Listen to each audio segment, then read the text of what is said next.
Aloha. Welcome to Abley Seminar Sessions. Last time we talked about easement in gross, whether there's an easement in favor of a utility company or to a county government agency. This time we're going to talk about what they call easement appurtenant. And this is different. So imagine, if you will, there's a lot in the back and a lot in the front. The lot in the back is landlocked. So there's a street front, there's a land, and there's another lot in the back. And for whatever reason, the lot in the back never had an easement to go over the front lot to get to the back lot. So now the guy in the back says to the guy in the front, hey, I'm stuck. I'm landlocked.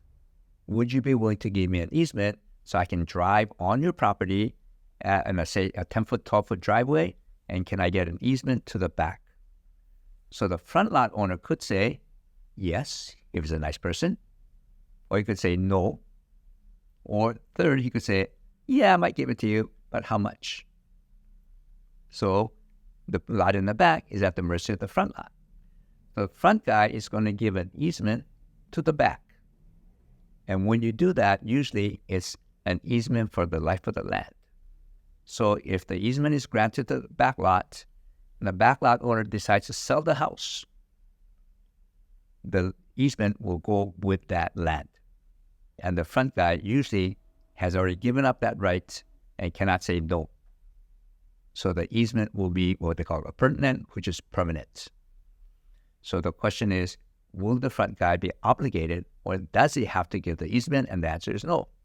But if he does give it, then he's giving it away for the life of the land. So let's say the guy in the back sells a property. Well, when he sells a property, that easement runs with the land. So the new buyer knows that he can still keep that easement.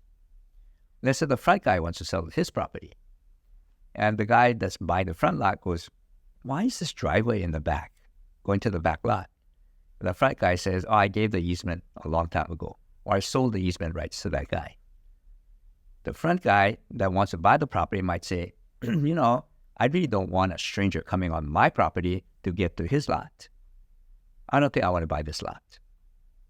So you could lose some value to the property by virtue of giving that easement to the back guy. The way we describe the back lot is he's a dominant estate. Because even though he's given the easement, he's now in a dominant position because he's going over the front lot to get to his back lot.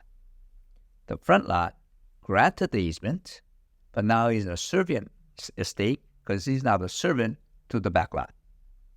So can you imagine the irony of this thing? The front guy gave the easement, but now the back guy is dominant and the front guy is servant. Can you ever get rid of it? Probably not. Because if I'm the guy in the back, I'd want that easement to be forever, to run with the life of the land so I can sell that land to someone else. Because if it's landlocked and you can't get in there, then what? That land is useless to you. So I had a young man call me up one day, years ago. He said, hey, Uncle Abe, there's some land in Haleiwa, and it's landlocked. It's really cheap. I want to buy it. And I said, well, do you have an easement? He said, no. Who's the landowner? It's a really big company. And I said, did you talk to them to get an easement? Yeah. What'd they say? No. So what are you going to do? He said, I guess I can't buy it. Well, I don't know how else you're going to get there because you need that easement to get onto your back lot, even though the land is cheap. So I saw him a few years later. I said, hey, did you buy that lot? He goes, no, I decided not to because we couldn't have access to it. So you cannot say and demand, give me an easement. And if you do, you might have to go to court and fight them, and there's no guarantee you'll win. So the best way, of course, is to get the easement and become the dominant estate in the back and the servant estate in the front. Hope you understood what I said. Aloha.